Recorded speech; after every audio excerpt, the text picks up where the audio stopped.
சிந்தாமணி வந்து மீனாவ எமோஷனலா லாக் பண்ணலான்னு நினைக்கிறாங்க. என்ன விஷயம் அப்படின்னா, இப்ப வந்து வீட்டுக்காக அப்படின்றப்ப மீனா வந்து என்ன வேணாலும் செய்வாங்க. அந்த மாரி ஒரு பொண்ணு தான் மீனா. ஸோ, அதனால வந்து அவங்க என்ன சொல்றாங்க அப்படின்னா, "உங்க வீடு வந்து உங்க கைக்கு வரணும் அப்படின்னா, எனக்கு அமௌண்ட் மட்டும் பத்தாது. இன்னொரு வேலையும் நீ செய்யணும்." அப்படின்றப்ப, "என்ன செய்யணும்?" அப்படின்னு கேட்குறாங்க மீனா. அப்ப சொல்றாங்க, "உன்னோட பதவிய ராஜினாமா பண்ணணும்." அப்படின்ற மாரி சொல்றாங்க. ஸோ, எங்க லாக் வைக்கிறாங்க அப்படின்னு சொல்லி பாருங்க. முத்து வந்து, "வா போலாம்." அப்படின்னு சொல்லி கூட்டிட்டு போயிடுறாரு. வீட்ல வந்து விஜயா கிட்ட எல்லா விஷயத்தையும் சொல்றாங்க. ஸோ, அ என்ன சொல்றாரு அப்படின்னா, விஜயோட ஹஸ்பண்ட் அவர் என்ன சொல்றாருன்னா, நான் அவ கூட சேராதன்னு சொன்னேன், நீ கேட்கவே இல்ல. மீனாவும் சொன்னா எவ்வளவோ, நீ கேட்கவே இல்ல. இப்ப பாரு எங்க கொண்டு வந்து விட்டுருக்கான்னு சொல்லிட்டு அப்படின்றாங்க.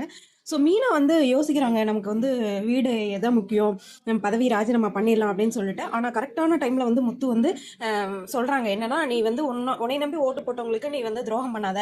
ஸோ நீ எதுக்கல அப்படின்னா சிந்தாமணியை யாராலையும் எதுக்க முடியாது. ஸோ நம்ம வீடை திருப்பறதுக்கு வேற ஏதாவது கடவுள் வேற ரூபத்துல ஏதாவது செய்வாரு அப்படின்னு சொல்லி நீ நம்பிக்கையா இரு, எல்லாம் நல்லதே நடக்கும் அந்த மாதிரி சொல்றாரு.